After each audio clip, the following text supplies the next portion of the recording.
Well, hi and welcome to episode 14 of Newb Eden. Now, this is a channel for players who are new to the game EVE Online, or for players like me who just play like new players, who've played for many years but have days where you just think, what is going on? It can be so frustrating. I love you, EVE, but sometimes you push the relationship, you really stretch it. And that's where we find ourselves today. I have been having a go at an event called The Hunt. Every now and then, CCP will put special events into the game. The current one is called The Hunt. And The Hunt involves you first of all, finding a key that is found from mysterious capsules around New Eden. And you take that key and you use it to access a locked gate, so to speak, where you can fight a final sort of boss and win some dank loot. Apparently, I wouldn't know because I haven't got that far, and that's part of the sad story I'm about to tell you. So for the first part of the video, I'll go through what worked well, so we can use that as a teaching time where we can show you some of the things that did work well, how to get involved in the hunt, because it's still on for another week, and just because I had a frustrating experience doesn't mean you will.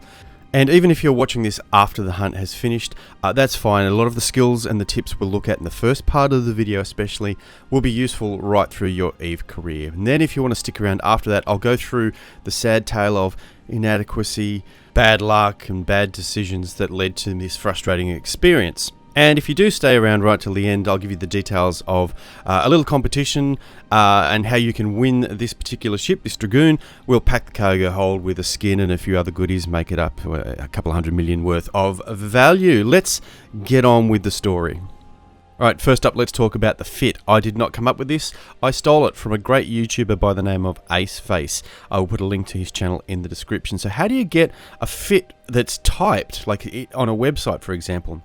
So he's got, in the description for his video, if you scroll down, show more, you can copy and paste a fit that's written in a certain format. So if I was to copy this particular fit for this Dragoon for an alpha pilot doing the hunt, I copy that text, and then I can come back to the fitting window, and if I go down here to where it says import and export, you'll see I can import from the clipboard, which has the fit in it that we just took from Aceface's website. So here's this Garista's Hunt Alpha Dragoon fit. I could change the name of this before I save it if I'd like. I might just call it Aceface Dragoon. I can save that fit now into my fitting window, and you'll see there is the Aceface Dragoon. Now from the simulation window in the bottom right corner, I can hit Open Multi-Buy, which will open up a purchase list, a shopping list of the ship and all the modules. So if I want to just buy them all in one hit from Jita, this is a great tool to save you a lot of time. Now the fit comes in at a little bit over 17 million, and if you stick around for the sad tale at the end, you'll see I tried a much cheaper $6 million version of this. Did not go so well. Splash the cash, 17.5 million, and let's go and try and find ourselves one of these eggs. Now the in-game map in EVE is pretty good, but there is a third-party app called Dotlan, evemaps.dotlan.net, which is a very popular, easy-to-use map site for EVE, and a lot of other info as well. So we're going to search for the system of Jita, which is where we're at. We want to stay in high sec, so how do I know which of these systems are in fact high sec systems? Well, up in the top right corner, I can change this filter from sovereignty, and I'm going to change it to security, and it will show me the security level of each of the systems. Now I'm going to map out where we want to head, and I want to go a bit away from Jita, because one of the things about finding these eggs and the sites is that around these busy areas they're really sparse, really rare, because people do them so quickly. So we want to go on a bit of a journey. I'm going to go up here through Josamento. I'm going to map down through Poinan, up through Nomar. We're going to head up north from there into some of these systems up here, and hopefully this will be a lot quieter, and we'll have more chance of finding the capsules and also the event sites themselves. Let's see how we go.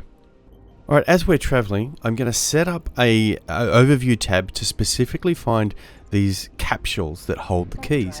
Now they're called irregular capsules. That's the entity. So I'm going to create a tab here on my overview. I'm going to call it Hunt, because I want to create a tab that just filters out only these irregular capsules. So open my overview settings, and I'm going to deselect everything and do a search for capsule, and you'll see irregular capsule is the one that we want to put onto our overview. Save it as a label. I'm going to call this Hunt. Will be this particular profile, and I'm going to make sure I attach it to that particular tab. And I do that by going right-clicking, load preset to tab, the preset called Hunt. Now I'm going to go up into my directional scanner, my D scanner, and I'm going to set it so that it only shows whatever is in that Hunt profile. Okay, so every time I hit D scan, if there is one of these irregular capsules in my D scan range, it will show up. It's the only thing that will show up. I want to filter out all of the noise, so I can still use my general overview tab for my navigation and getting around, but every time I hit the D scan now, if there is an irregular capsule in range, it will show up in my directional scanner. I'm just going to pause here because this is where I guess the first of my frustrations came in. This is now about 15 jumps, almost half an hour later, before I get to locate my first capsule. Now, is that too long? I don't know. I guess that's a personal choice. I found it a bit frustrating. Well, what I do want to talk about is the way I've got my screen set up, because it's set up in a particular way to make this quite efficient. Okay, so having a look here, hit F9 will bring up your solar system map. Now the little green sphere here is the directional scanner, the distance that it's covering, our 14.3 AU, and we're heading to this yellow dot here, which is the next sort of gate on our journey. But you'll see at the moment that sphere, if I hit the D scan, isn't covering all of these celestial bodies in the center of the solar system. So you'll see when I play this that I'm watching my flight. I guess it's like flying by instruments. I'm not looking at my ship on the screen. I'm looking at my movement across the solar system map. And you'll see as I pass through these central bodies, they sort of highlight to show that they're now inside my D-scan range. That's when I'm pinging my D-scan to see if there's a capsule in there. So let's play that and have a look.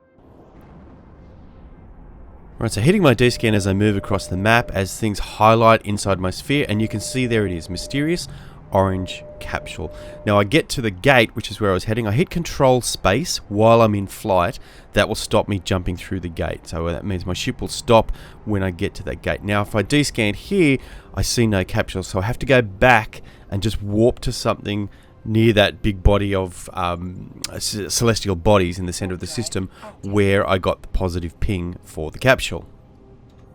Now as we arrive back in that central body, I'm now going to start the process of reducing the range of my D-scan, because I want to know an approximate distance the capsule is. I've dropped it to 10, it's still showing. I've dropped it to 5, it's still showing. So if I drop it now, I'm going to change this number to 3 manually, and it disappears.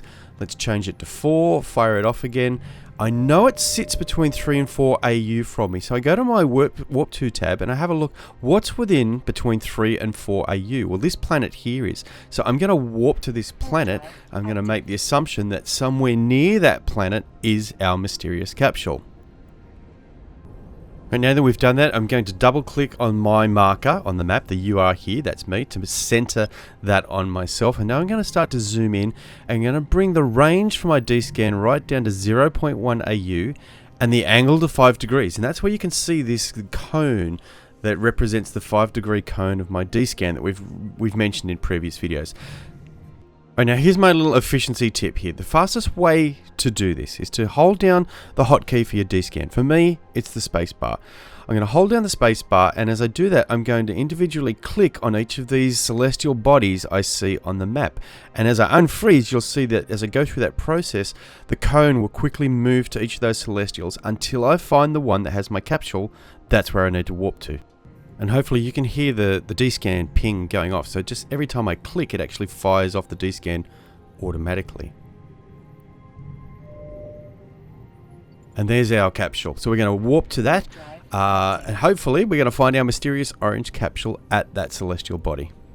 And that's exactly where he was. So we're going to destroy this capsule, and from the wreck, we're going to loot the key that will get us into the event site. Now, in that sort of 15 jump journey, I did not see many of the event sites, but luckily I see in this particular system, down in the probe scanner window here, it's sort of towards the bottom left, it shows Garista's Hunt Outpost combat site. So it's an anomaly, will show up, you don't need to scan it down, and we're looking for the one that says Hunt. So it's a Hunt Outpost. So now that I've got the key, we are going to go to the site and try and run it. Right, so the first gate just gets you into the site. It's a public gate, although in Low Sec and Null Sec that is useful. You can use that as a bit of a filter. We'll show you how to do that if you stick around. But when you get into the site, now you're going to get a couple of waves of NPCs to kill. So I'm not going to sit here and just walk you through, the next 10 minutes of me killing these NPCs, other than to pause and just point out a couple of important little decisions that I made. If you're new to sort of PvE, just a couple of little things to look out for that may help you be more successful if you are going to try these event sites yourselves.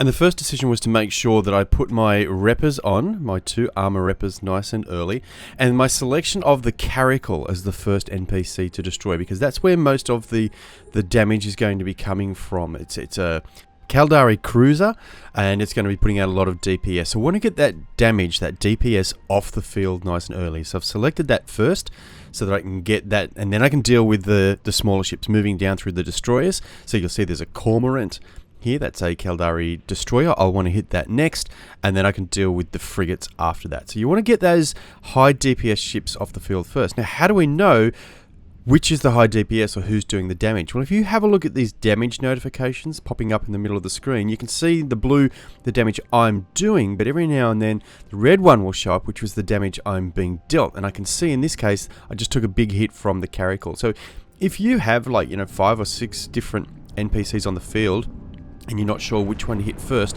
you can look at those damage notifications and see, right, where is the damage coming from? That's what I need to hit first. In this case, you can see the Caracal is definitely the only one doing the damage at the moment. Okay, the next thing I want to talk about is just a little bit of drone management. If you have a look in the bottom right corner, you can see those 3 bars from my acolytes that are out are showing that those drones are taking damage, like the NPCs are attacking my drones. And the 3 sections represent the shield, armor and hull of the drone. You'll see that top one there is about to die. All 3 have now gone red, and it's gone. That drone is dead, and now they're starting to work on the others. So I can see that they've both lost their shields, and now they're starting to get their armor taken down as well. So I wasn't too worried at this point, because I was just going to burn through my cheap little acolyte ones. They weren't doing much DPS, and I was just going to let them burn off. They're very weak, not a lot of point protecting them. Although, different story when we get to our Imperial Navy acolytes, because I wanted to keep them for the final room. So you'll see in a moment we'll do some management of drone damage. Alright, so here we are deeper into this sort of last wave. Now bear in mind, I'm using a very low skill alpha pilot here, just trying to see how doable this is with very low skill alpha character. I'm struggling to break this Caracal, so I choose to deploy my Imperial Navy acolytes to try and break the tank of this Caracal. So I click and drag them into space, and you'll say they launch. Now I want to keep these for this final room, so I need to keep an eye on any damage to them, and you'll see in a moment one of these acolytes starts to take some damage. So my response to protect that is to drag it from the space back into the drone bay so that the aggro gets taken off that drone. And there you go, we've got the first damage. So I'm going to drag that one that's getting damaged back up into the drones in bay header, and I'm going to replace it by dragging the other one out into space, re-hitting my F key to engage it so it starts to get involved in the fight. Now that's a quick example of drone management, how you might do that in PvP, or in this case PvE, just trying to protect, and I'm going to do that a couple of times, and it just helped me crack the tank of that Caracal, and then I was able to quickly recall them back into my bay, because now I can just work through the frigates. You'll also notice that the acceleration gate is currently showing as inactive, which means I cannot use it. The first one that we came through was active straight away. I did not need the key to get through into this room. It's getting into the second room, the next room, that I'll need the key to use that acceleration gate. But I can't use it until I've killed off enough of the NPCs that gate will turn active, and then I've got to make the decision when I think is the right time to go through that into the next room. Right, here's the moment where I think it all starts to fall apart for me, and any love I may have had for the hunt is gone. I see the gate is now active, so I activate the gate, because I'm going to jump through and try and kill the remaining NPC in the final room where all the loot resides. Okay, so my ship starts to move towards it. I've got the key in my my cargo hold, but you'll see this error message coming up in a moment. Because I'm being warp disrupted, and if you have a look down here, you can see that the Griffin is currently warp disrupting me, and I get this error message that says external factors are preventing you from warping. So I can't use the gate until I get myself free from that warp disruption. However, what I think happened is, by trying to activate it first of all, that used up the key. And I don't know whether this is just the way it is or whether it's some kind of a bug. You'll see in a moment. I'm going to jump forward. When I do get free from the warp disruption, I cannot use the gate. It says you need a key, which I had. Pretty sure it got burned off when I tried to activate it whilst I was warp disrupted. Now, I don't know that for a fact, so if any of you have any insights, please post them in the comments for us. That would be great. And there you go. There's the error message saying the gate is locked. Well, I had a key. What's going on? Nothing in my cargo hold, right? I'm pretty sure it got burned off when I first tried to activate it. All right, so what do I do now? I make the decision to bookmark the gate where I'm at and go and look for another key and come back, hopefully, to be able to get into that next room and finish off. Okay, a few systems later, and we've managed to locate another mysterious capsule. We've gone through our same process of using our D-scan skills that we looked at earlier, and there is our mysterious orange capsule. Let's grab that key and head back. And this was it for me. This was the end of the relationship with the hunt, because I've got my key in my hold. I'm come back to the bookmark in Vassala, and what do I find when I land on grid other than all the wrecks? Where the heck is my acceleration gate? It's gone. Yes, folks, it's not there. No gate. Not the first gate, not the second gate. Now, I assume that that means that somebody has come and finished it while I was gone. I don't think it just disappeared. I think someone might have actually just come through and finished off the room. Thanks. You're welcome. Anytime. Anytime I can do all the grunt work for you so you can come and steal the loot, I'm more than happy to do that. In fact, no, I wasn't more than happy. In fact, I got so sort of frustrated at this point, I did the only respectable thing any capsuleer could do, and I set about self-destructing my ship. Because I wasn't going to do the 15 jumps back to Jeddah. I was cranky. So here's how you go. If you ever need to sort of what they call death clone back to your home station, you can right click on your ship, hit self-destruct. Are you sure? Oh, man, I was so sure.